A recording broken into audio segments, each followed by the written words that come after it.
Todas las pasajes de la Biblia tienen muchas interpretaciones, pues fue escrita como la clave de todas las cosas y no meramente como la explicación de un único misterio. Por ejemplo, cuando estudiamos la parte que habla de la historia de Noé y su arca, estamos tratando con una alegoría 12 veces velada. Muchos misterios de la Biblia aún no han sido comprendidos ni siquiera por los estudiantes más avanzados, y no lo serán completamente hasta que la mente humana alcance proporciones cósmicas. La Biblia es un libro secreto y seguirá siéndolo, hasta que el propio ser humano, por la purificación de sus cuerpos y el equilibrio de su mente, haya dado a la espada de su espíritu el poder de cortar el nudo gordiano, y para ello el hermano legionario necesita dedicar años y quizás vidas intentando desatarlo. La verdadera obra oculta no es secreta. Nadie está prohibido de estudiar y dominar las leyes de la naturaleza, pero hasta que nos preparemos mediante el servicio y el altruismo, seremos incapaces de comprender la grandeza, la pureza y la justicia del plan universal. La Biblia es un libro secreto por la misma razón que el estudiante no puede ver más allá del mundo físico, ni en los libros sagrados, hasta que haya desarrollado ojos internos para ver y apreciar las realidades ocultas. Ingersoll tenía perfecta razón cuando dijo: un Dios honrado es la más noble obra del hombre, pues, mientras Dios sea inmutable según el concepto que de Él tenemos, estará limitado por nuestros propios ideales, y los misterios en sus libros sagrados permanecerán velados a los ojos de quien solo ve con la visión física.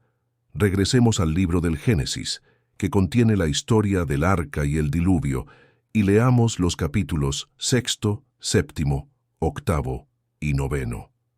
Primero consideremos el diluvio. En todas las religiones del mundo encontramos referencias a él, y todas coinciden en la época aproximada en que ocurrió. El estudiante de religiones comparadas seguramente recordará la gran inundación que sumergió lo que quedaba del continente Atlante cerca de 9000 años antes de Cristo. Todas las inundaciones anteriores cubrieron solo partes de la tierra, y el investigador se ve obligado a buscar en otro lugar el gran diluvio u olvido del que se habla en la Biblia. Encontramos que la antigua palabra usada para diluvio no significa necesariamente agua, sino olvido o pérdida de memoria. Una de las grandes leyes de la naturaleza es la de la periodicidad, en otras palabras, la ley de acción y descanso. Sabemos que es necesario para el ser humano dormir cada noche para reponerse de sus grandes gastos de energía durante el día. Sabemos que toda donación debe equilibrarse con una recepción. Lo mismo ocurre con el universo como con el hombre. Llega un momento en que el mundo necesita descansar tras cada gran día de manifestación. A esto se le llama la noche de los dioses. En ese momento, todos los planetas y soles regresan al todo universal. Podemos observar este proceso ocurriendo en las grandes nebulosas del cielo. Es entonces cuando Dios, el Creador, deja de manifestarse por un período antes de volver a enviar globos en los que deba desarrollarse la evolución del ser humano. Es cuando Noé, representando al Dios de nuestro sistema solar, y sus 3 hijos, que representan la triple Trinidad, el Padre, el Hijo y el Espíritu Santo, flotan sobre el olvido, llevando con ellos todos los embriones de todas las cosas creadas que fueron recogidos hacia el infinito. Cuando los mundos se manifiestan nuevamente, estos seres son llevados a los globos con cuyas vibraciones estén sintonizados. El proceso es el mismo que se utiliza para el ego, que contiene en sí todos los átomos semilla de los cuerpos inferiores. El ego y la sustancia espiritual que lo recubre constituyen el arca. Los 3 hijos de Noé son los átomos semilla de los cuerpos inferiores, y sus esposas son los polos negativos de estos átomos. Noé es la mente. El arca con los átomos semilla flota en la materia mental antes de la reencarnación de los átomos, en la materia a través del renacimiento. En las historias masónicas se menciona un cable de remolque que conecta el arca con la tierra.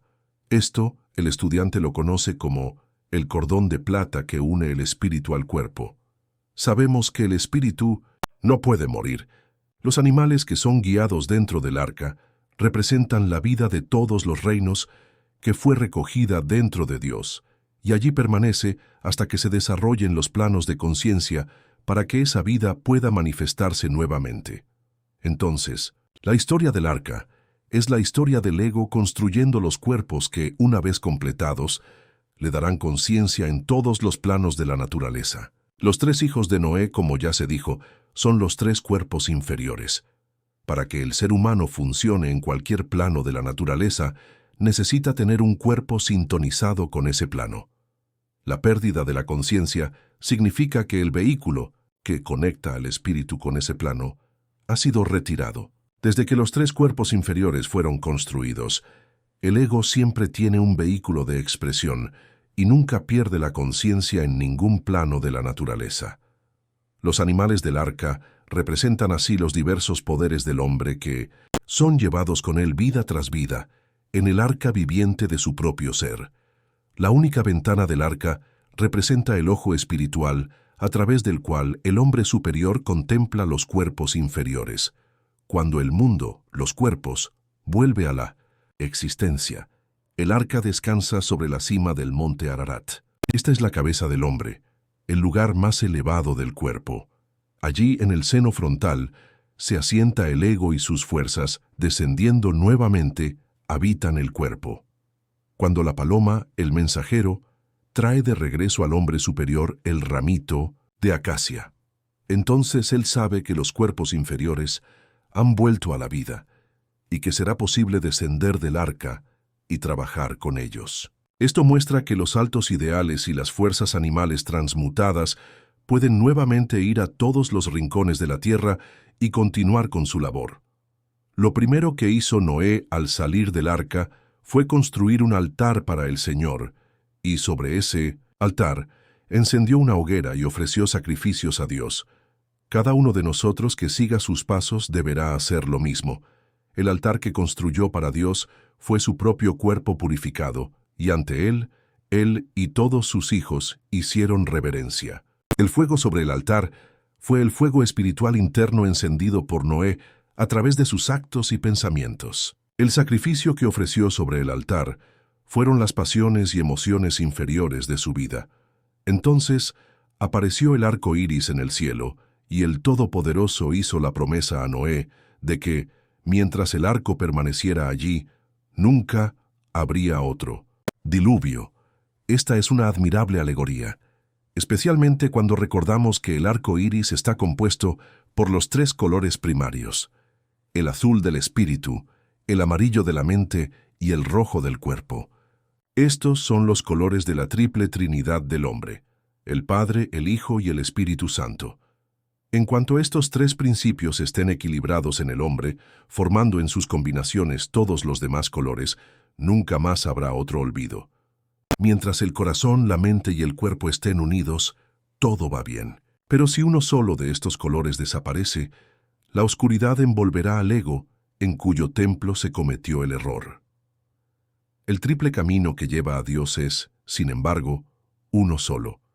Si amamos con todo nuestro ser pero permitimos que nuestra mente y cuerpo permanezcan inactivos, estamos quitando nuestro arco iris del cielo.